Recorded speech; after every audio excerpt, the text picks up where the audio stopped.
দাদা আজকে কি কর্মসূচি করছেন ভাঙড়ে? আজকে জনসংযোগ আছে, বিভিন্ন সময় বিভিন্ন জায়গায় যাই, অফিসেও বসি। আজকে আমাদের অফিসে মাঝেরাইট এমএলএ কার্যালয়ে মানুষের অনেক অভিযোগ আছে, সেগুলো শুনছি। তখন এখানে আসলাম। যেমন একটা গুরুত্বপূর্ণ বিষয় যেটা হচ্ছে যে জমির দলিল পর্চা ছিল, রাতারাতি নাম চেঞ্জ করে দিয়ে সেটা দখল নিয়ে অপচেষ্টা চলছে। 144 করেছে, সেখানেও নাকি কোনো কাজ হচ্ছে না। ইনজাংশন আছে, সেখানেও নাকি কাজ হচ্ছে না। থানা পুলিশকে জানিয়েছে, তাও কোনো পদক্ষেপ গ্রহণ করছে না। উল্টে তার কৃষিজ জমিতে মাটি ফেলে ভরাট করছে। এই ধরনের অভিযোগ, এটা কিভাবে সুরাহা করা যায় তারও একটা অভিযোগ শুনলাম। পরবর্তীতে কি করা যাবে তাকে বলেছি, তার নামা নিয়েছে। আর আইনের বিশেষজ্ঞ যারা আছে তাদের সাথে কথা বলবো। আচ্ছা, বিশেষভাবে সক্ষম যাকে আমরা সহজেই মানে ডিসাবিলিটি বলি বা ডিসাবেল বলি যাদেরকে, বা প্রতিবন্ধী আমরা বলি, কিন্তু বিশেষভাবে সক্ষম যাদেরকে বলি আমরা, তা প্রতিবন্ধী কার্ড পাচ্ছে না। মানবিক ভাতা একটা রাজ্য সরকারের আছে, সেটা বা কেন্দ্র সরকার বা রাজ্য সরকারের যে প্রকল্পগুলো আছে সেগুলো পেতে পারে।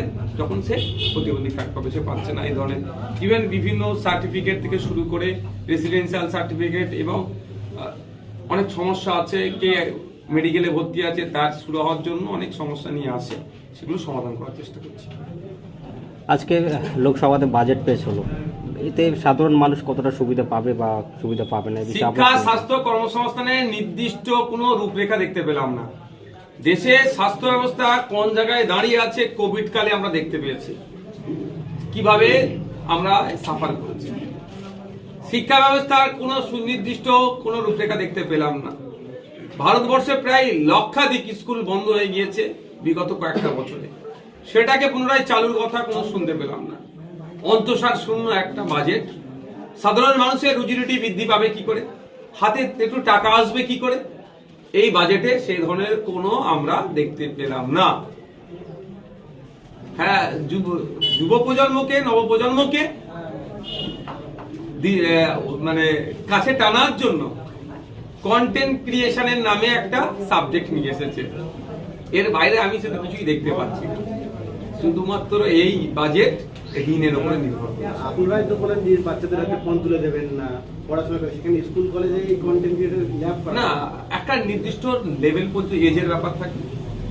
ফোন নিয়ে নাড়াচাড়ার ক্ষেত্রেও একটা নির্দিষ্ট এজ আছে। আর এই যে স্কুলের ল্যাবের কথা বলছে, এক্ষেত্রে পলিসিটা দেখতে হবে কিভাবে পলিসি করেছে। এখন তো সফটওয়্যার বিরোধী করা উচিত হবে না। কোন লেভেল কি পলিসি তৈরি করছে, এখন ঘোষণা হয়েছে। ঘোষণা মোদীজি অনেক দিয়েছিলেন ক্ষমতায় আসার আগে, 2 কোটি চাকরি বছরে দেবো। 11 বছর হয়ে গেল, 22 কোটি চাকরি পাওয়ার কথা, কিন্তু কত পেয়েছে এখানেই তো প্রশ্ন। ক্ষমতায় আসলে বিদেশ থেকে কালো টাকা ফিরিয়ে নিয়ে এসে অ্যাকাউন্টে 15 লক্ষ করে টাকা দেওয়ার গল্প শুনিয়েছিল। এখন কত টাকা দিয়েছে এটা নিয়ে প্রশ্ন। সুতরাং যে কন্টেন্ট ক্রিয়েশনের নামে যেটা বলছে ল্যাবের কথা, টোটাল পলিসি কি আছে তার উপরে ডিসকাস করা যেতে পারে। এখনো পলিসিটা আমরা দেখতে পাইনি।